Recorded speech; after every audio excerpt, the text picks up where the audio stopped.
Hello, everyone, and welcome back to FECast, the official podcast of Friends of Eternal. This is episode 5. I am your host, Sunyveil, and today I am joined by ECQ Top 16 competitor AmbivalentThoughts. AmbivalentThoughts, many of the people out there might not know who you are. Can you tell us a little about yourself? I'm quite new in Eternal, so yeah, you should know me well. I'm 28, I live in Poland. I love playing games, also tabletop games. Love cooking. And what about Eternal? I play about 3 months from now. Yeah, my friend Avion persuaded me to try it.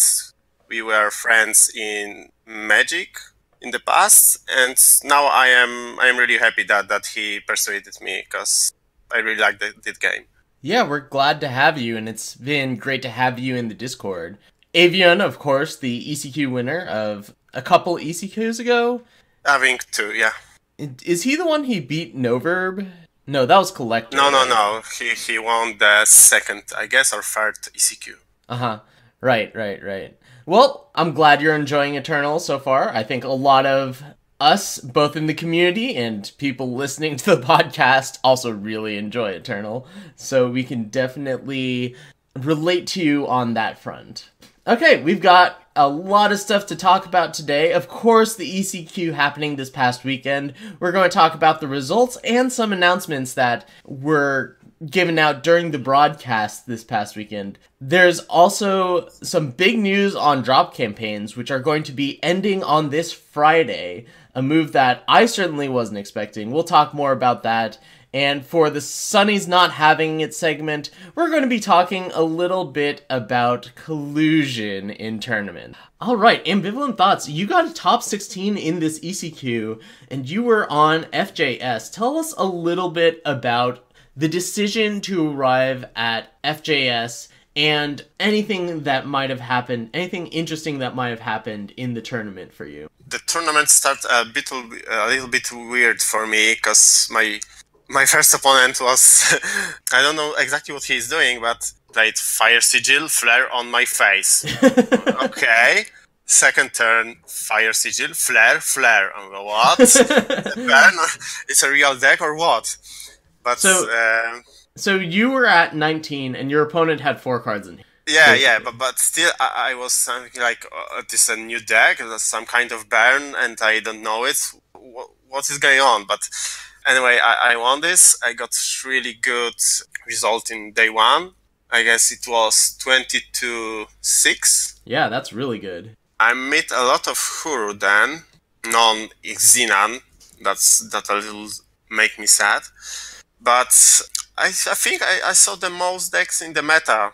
Even Temporal, some Mono Justice and Mono Time decks, so yes. Everything. You can meet everything during the day 1. Yeah, somehow those Mono Justice decks keeps on popping up in the preliminary stages of this event for me. Like, I always seem to get paired against 2 of those. Yeah, that's strange for me, but maybe it's because I played FJS and it's really good matchup. Yeah. So I don't know how they're doing results, but they are doing so.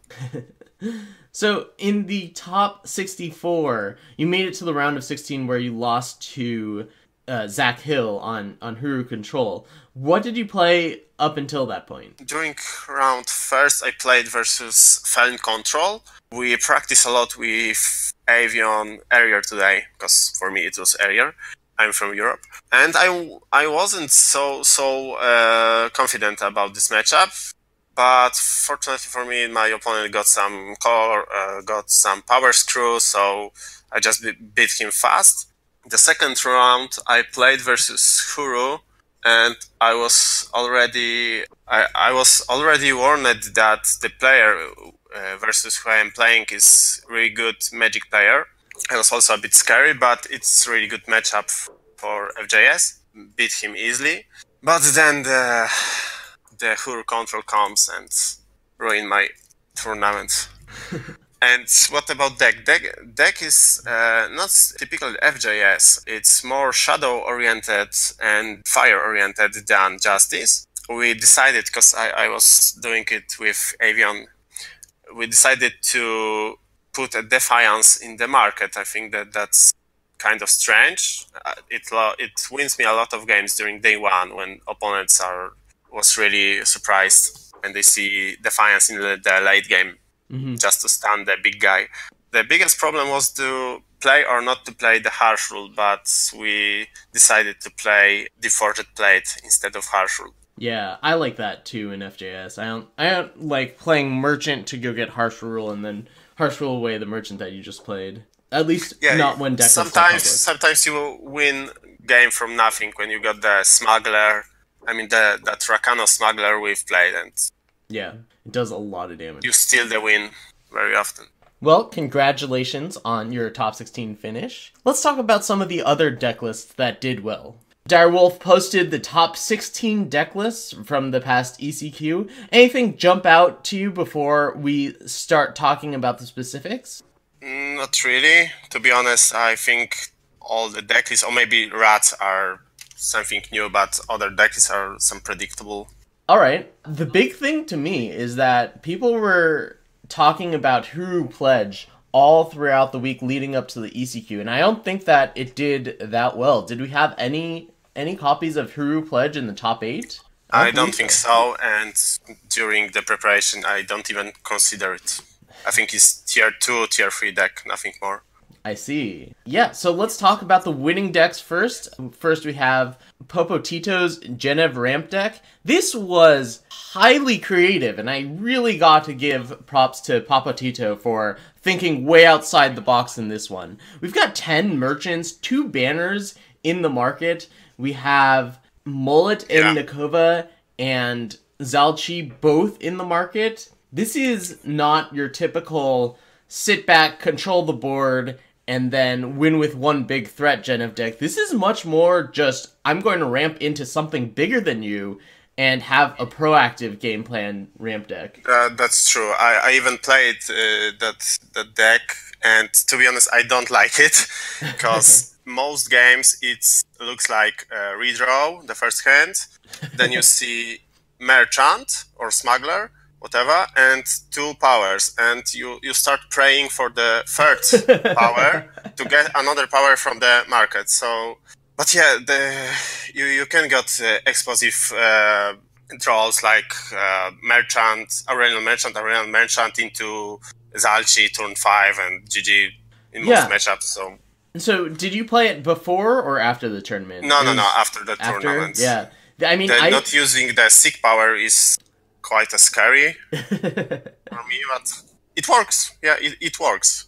Sometimes you got turn to find another, third power, but it's not a problem for that deck. You got removal, cheap removal, you can kill any site in the game, so yeah, and a lot of value from Heart of the Vaults or Peaks. The thing that's surprising to me about this is that it's such a unique build of the deck. We've seen FTP at the top of the metagame for a while now, and I think that some people thought it was a good choice for this tournament, but it isn't universally hailed as one of the top decks going into this weekend. And here we have a build that's unlike any other that I've seen that made it all the way to the top. So I'm just really impressed by the creativity of this and how well it performed. Yeah, you just got 2 powers, 1 negate, counterspell, and 2 finishers. That's all you need. I guess so. It's not very reactive market. Just you get the better things in endgame. That's all. Yeah. So in second place we have John Kez's deck, which is a Feln mid-range deck. And I think a lot of people were somewhat aware that Feln might be well positioned in the metagame. It's a pretty good deck against Huru, and that was going to be a big player, as everyone was pretty aware. And I guess FJS beat Huru, and what beat FJS and Huru, and I think that deck should do it. Oh, you got a lot of removal, cheap removal, yeah. You think that Feln is good against FJS too? Yes, it's good. It's about, I think, 60-40, but still it's good. Interesting, because I actually think it's the other way around. I think that FJS is really good against Feln. I could be wrong. I I don't know. I even my first match in top 64 was versus Fan. We were practicing with Avion, and it was about 50-50. My match ended with 2-0, but my opponent got really clunky hands, and that's why I won. But that Fan got good removal. You just kill anything, then you go, and you got more value than typical FJS. I mean, mine FJS, because mine is a little bit different than the typical one. Yeah. All right, and perhaps my favorite deck in the top 8, we were all cheering on Collector playing Batteries' Rats deck. Made it all the way to the top 4. I would have loved to see a back-to-back from Collector. That would have been insane. There were a lot of FE members hanging out in a chat room cheering on Collector. That was a really fun experience on Sunday. What do you think about this Rats deck? Did you think it was a real deck going into this weekend? Do you think Collector That got... deck was really good choice right now, because a lot of people decided to not to play relic removal, especially Boar, and Boar is probably endgame for that deck. So that was a deck just for tournament, I think. Don't grab it into rank unless you want some fun, because it's of course a good deck. It's tier 2 deck, but still you will lose versus one relic removal. Yeah, Boar's at an all-time low, so it's a good time to bust out the All Relics deck. I'm really amazed that this deck can play Teacher of Humility, although I did play a few games with it, and it does seem like it can play Teacher of Humility on 2 pretty well. And the rest of the deck, it has a good amount of staying power. The big threat to it is when the opponent gets off to a very aggressive start with large units. Sometimes this deck can't deal with it. But it plays into the late game much better than I expected, and it's much more consistent than I had realized. I didn't think that this was a real deck when I first saw it, but after seeing Collector's run, I'm kind of convinced. So Rats might be a real underdog, thing. but still care. Because if meta changed, that deck got no future, I think. Mm-hmm. But for fun, it's good choice. Alright, so let's talk about some of the other breakout decks and takeaways that we have from this tournament. For me, the big breakout deck of the tournament wasn't a deck that actually made it into the top 2. It was that Huru control deck, which in the hands of ZDCH and Graga PM made 2 top 8 finishes, and I don't think it was a highly represented deck. I think that this deck is the real deal. Yeah, it's a very good deck. I played against ZDHTH. It's really hard to beat as FJS. I guess FTP got better matchup with it. The problem with the deck is the game are so long. I think it's even longer than typical temporal build. But Really? I think that Scourge of Frostholm is the MVP star in this deck. Yeah, Close so a really huge amount of matchups. in case anyone hasn't seen this deck, it's just it's a Huru deck with a ton of removal. It has 4 of both Privilege of Rank and Wisdom of Elders, so it has a ton of draw 2s, and what you're trying to do is you're just trying to control the board and protect your Kuroviet Palace and keep on playing power until you can get to 10 and slam the Scourge of Frostholm and lock up the game. I didn't think that it was possible that this deck could be real, like, it just seems too slow to me, but when you have 4 Defiance and 4 Jotunhurler, turns out that you can stifle aggressive draws from the opponent. And then, as the game goes late, you've got the Palaces, and you've got the huge endgame in Scourge to close it out.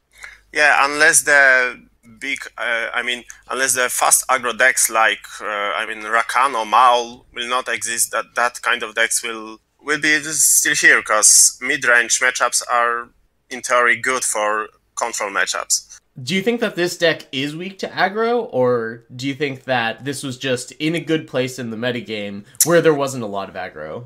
In theory, it should be, but I think that Stormhall Knife can really deal with it.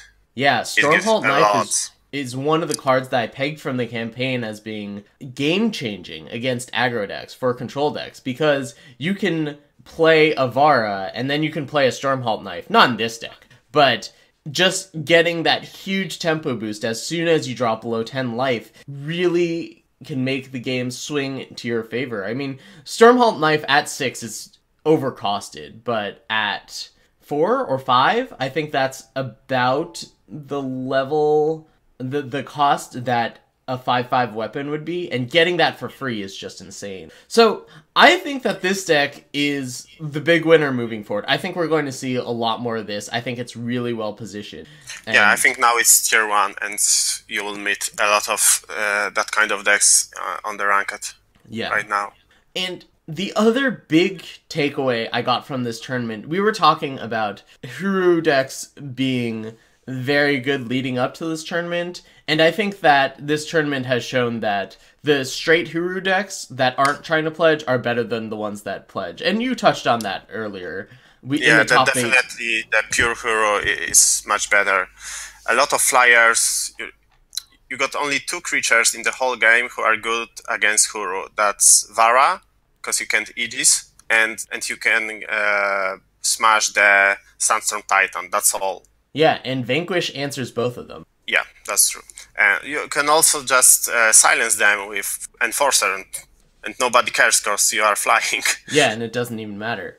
All right, so those are our takeaways also, from. If I can, we heard that Xenan is very good. Xenan will destroy Huru. Don't play Huru. But where is the Xenan? Oh yeah, I was skeptical about that because in the words of Kamado, if you're going to play Xenan, most of the time you probably might as well just play FJS, right? It works a lot. It works in the same way as FGS a lot of the same time, but doesn't do things quite as well. Yeah, I was even praying that, come on guys, go Xenan, I'm FJS, waiting for you. All right. I didn't meet anyone, any Xenan, 0. Yeah, I think that Xenon's place in the metagame was overstated. Okay, let's talk about some of the announcements that we got in the ECQ. Direwolf this time has given us a very clear calendar of what the upcoming events are, and I think all of us are happy about this. Let me just read it off to you right now. So we have ECQ number 6 on the weekend of May 3rd through 5th. We have the Masters Challenge and Draft May 18th and 19th. The Masters Challenge of Rank is the week after that, May 25th and 26th. And finally, the ECQ Showdown, where they take the top 32 players based on ECQ point totals, and that's going to be June 1st and 2nd. We don't know the format of these challenges in the Showdown, but I am very happy that we have concrete dates for this. And I think a lot of other people, that was something that people were complaining about on Reddit. Yeah, last ECQ was something like, here we got the campaign, and I guess a week after it, we got ECQ next week. So what? I wonder if there will be any balance patch before next ECQ. Yeah. Because I think it's needed a bit. What do you think needs to change? I think the cards are not bad or OP, just the whole game looks so snowballing right now. For example, Huru, if you got the board and Palace, it's probably a good game and go next. And the other way, if you got no board and Palace, it's also bad. So it's also a good game. It's something like snowball meta, and you must do something about stop it, and the other guy just want to smash creature. Yeah. I don't like it. Maybe it's not bad, but still. I kind of agree with you. The person that gets ahead on board, assuming that we're not playing with that control deck, but aside from the Huru control deck, there aren't a whole ton of sweepers going around, and whoever just gets ahead on board can leverage that advantage even more than they used to. I think that in the FJS FTP meta, there was a lot of... It was similar in that it was a race to be ahead on board a lot of the time, and I think we're having that to a more extreme degree now, because now you can just go Hojan, Levitate, 5-drop, and then Palace. And then the FTP is always good. I don't even know why the people hate FJS if the FTP got cards like Zalchi or the killers. Yeah, I mean, I played FTP. I thought it was a reasonable choice, and it won the tournament, so... Yeah. Anyway. Since I play, that's the best deck. I am sure about it. So we also got a teaser for Dark Frontier, which is going to be the next expansion on Eternal. All we know right now is that there's a picture of Radiant and the Shadowlands, presumably the Shadowlands, Yeah, probably. and that it's coming, quote, sooner than we think. So do you think that this is happening before the showdown, or maybe right before Worlds? When do you No, think no. that this is I dropping? think we will got some spoilers during the whole four tournaments, but not the whole set. But I think it will be before the Worlds. Yeah, I think that's a good time to drop it. Make the people who are battling for Worlds come up with their decks without a ton of prior knowledge. I Yeah, think it'll be a really good challenge for those competing out. I guess during the ECQ showdown we will know the whole spoiler. Okay. All right. Let's talk about drop campaigns. This was a hot button topic last week, and we got word from Direwolf. I mean, I think everything just boiled over. They are going to be discontinuing drop campaigns for the time being, starting this Friday. I have been a vocal proponent of drop campaigns, but I don't really have a problem with them stopping them because it did end up causing a lot of problems in the community, even though I think the community is responsible for those problems. What do you think about this issue? It's good because when people start abusing the system, it will provide some bad aura for the whole community. So good that DVD do something about it, but I think that we will still get the campaigns, but in different type. I think because this kind of thing is very good for game to sell it. When you see the number on Twitch, it gives you the information that the game is living. Yeah, Got people. viewers, a lot of I think a lot of new streamers show up. Even myself, I want to start a stream, but I got a funny accident. I just broke my chin one night before Ooh. I wanted to stream, so got some stitches, so can't stream. But I will do it probably right now. And that campaign, I think it's very good when you're starting to Yeah, get some numbers to Twitch. I think that the Twitch numbers show that there are a lot of people interested in getting free stuff from the game, and that just means that a lot of people are interested in playing, and that's a good thing. Yeah. I'm good example. I'm playing for 3 months, and really I got a lot of cards from Twitch drops. It's not easy to start to collect a card game if you don't want to put some money on it. Yeah. So that campaign really helped to you to start to build your collection. Yeah, so it's a shame to see them go, but I think we'll see them back in some regard in the future. They've put a lot of work on this. I don't think they want to axe it completely. Yeah, they just I think they will rebuild some stuff and it will be good for us. Alright, on to our next topic. Sunny's not having it. Collusion. Alright, for those of you who don't know, there was a player DQ'd from the top 64 of the ECQ due to collusion.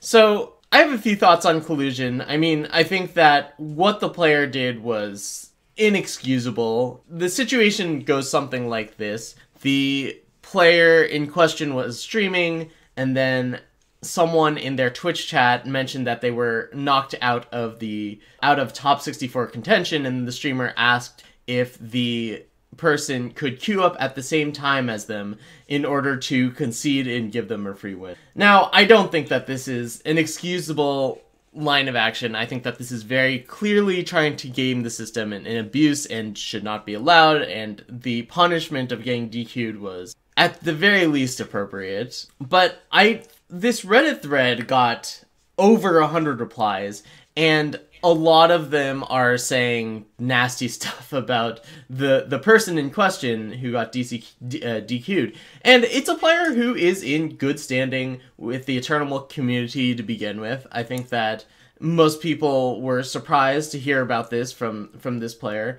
And I think that this witch hunt, if you want to call it that, is something that we should avoid. Because everyone, no matter who you are, no matter how rock solid your morals are, everyone is going to do something that they regret at some point. You can probably think of many things that you regret in your life. I certainly can. And even the best of people are going to fall in that category. But the people that are more visible in the public eye, more prominent figures of the community, their actions are under more scrutiny. And I mean, I think they should be. The people who are prominent figures in the community should set a good example for others.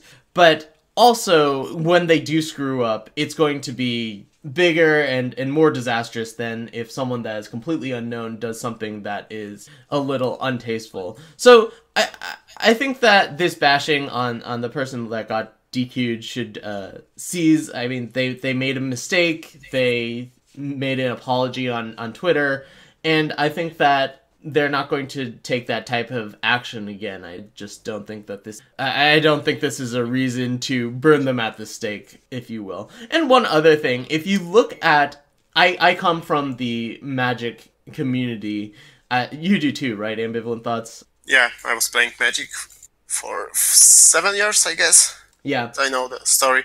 Every time Hall of Fame voting comes around, just these stories about players scumming their opponents or cheating or do things less than savory come out all over the internet. And people just share the worst sides of all these players that are ostensibly great players and have done a lot of good things. And I just don't want the Eternal community to come to that. Granted, it's a lot harder to angle shoot or cheat in Eternal than it is in Magic, but I think that, you know, there's going to be some loss of communication in places. Actions are going to be interpreted differently than they should, and there's just not enough communication to communicate everything that happens. I would just hate for the Eternal community to come down to a bunch of finger pointing and long held grudges based on stuff like this. Yeah, I think everyone did something wrong in his past. We are not proud of every decision we make, like this guy. He already said sorry. No need to make big drama because of it. And also, good move from DVD that they do something about it really quick. Yeah, that is very impressive. That was good example for the other players. They will think twice next time when they start abusing the system. So, nice. Nice from them. All right. Well, I was really surprised that they do it so quick. Yeah. They catch it and we already got the sentence. Yeah. I guess that's the whole story, yeah? There will not any further, ban or suspicion, not these things, yeah? That's the end, yeah. Yeah, nor do I think there should.